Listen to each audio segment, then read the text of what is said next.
Hello, everybody. And I really am passionate about this particular webisode. Let's talk about the relationship budget. Every single person comes with a price. Budget. Every person comes with a price. And what you and I have to do is be so secure and know our worth enough and stop trying to get people in our life who don't break our budget, but break our hearts. And you have to really be able to know that. Like for me, I have certain love bills. I love God. Love bills. I love my wife.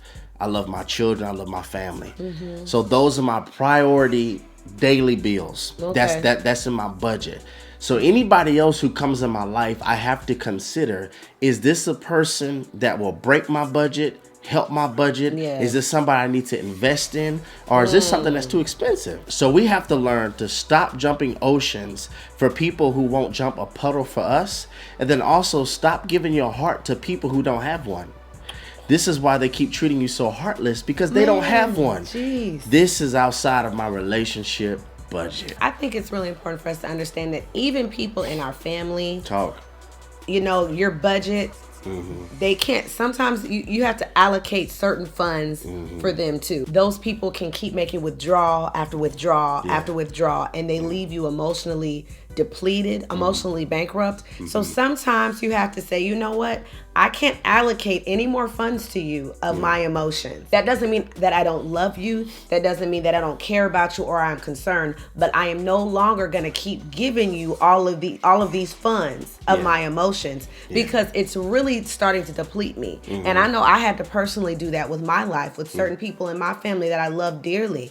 But because they kept bringing me to a place of emotional bankruptcy, of emotional depletion, every time I would have an encounter with this person, I would give them a chance, give them a part, give them funds. I would give them all of this, and then they would just take and take and take, and then I would be left, like I said, emotionally bankrupt.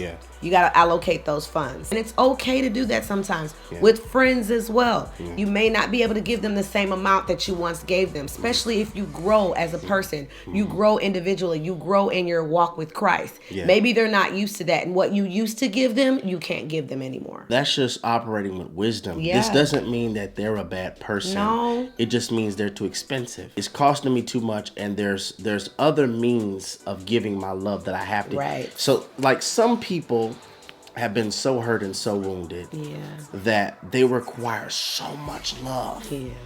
That's not a bad thing. No. You just have to ask yourself, is that in my budget? Right.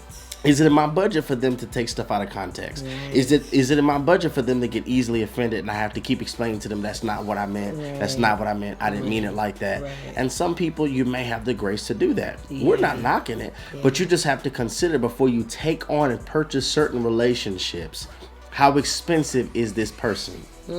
How expensive is this bond? And you have to be careful, because sometimes when you get to a place of understanding your worth, you'll recognize that that's not worth my time. And so you're no longer spending time with a certain group or a certain individual, not because they did anything, but because of everything they come with. All the drama they come with. You keep getting wet from a storm that's not yours. And sometimes they don't like you for that. They turn on you for that. And what I've discovered personally is many times when people can't control you, they try to control how people view you. That's true. Since they can't have access to you like they want to have access to you, they try to make sure that people can't have access to you the way they want to have access to. And you just got to be able to be mature enough to know that, I'm not going to take that. I'm not going to get offended by that. This is just somebody that's just too expensive for my relationship budget. Some of us, we try to hold on to things, and we know that God is trying to, cut this out of our life, and we keep trying to recycle, but God is trying to replace. It's hard at times, especially if you really love somebody, so, and if they've been in your life for a really long time. And you're trying to no, that it can work. No, I'm gonna keep helping them. No, I'm gonna keep giving, but it's not wise. It's not helpful, and it's just not good for you in this season of your life. And so sometimes you just gotta let that person go, love them honestly from a distance, and pray for them. Honestly, pray for them, because sometimes they're trying to get something from you, but what they really need, they can only get from God. For us as pastors, sometimes we understand some relationships are like a payment plan. Due to what happened before we came into their lives, somebody raised their rates due to the molestation, due to the divorce, due to the heartbreak. their wall is so high. And so we have to constantly pay with love, pay with affection. And we're okay with doing that because we know we could pay that debt off. Yeah. This is really a person that has a good heart. They just been hurt. They've been abused. And you have to identify sometimes. Don't always cut people off. Sometimes you have to love people through. Yeah. But the be wise though. The only way you'll be able to know how to do that though is you got to know your relationship budget. You got to know what I could take with me in this season, and you got to know what I can't handle in this season. And this season I could afford to do this. In this season I need to stay focused. I don't have time for that. You just really have to have discernment and know what's too expensive for your heart, and when you can love this person through closely until that is paid off. Yeah. So it's Redefined TV. We're redefining relationships righteously.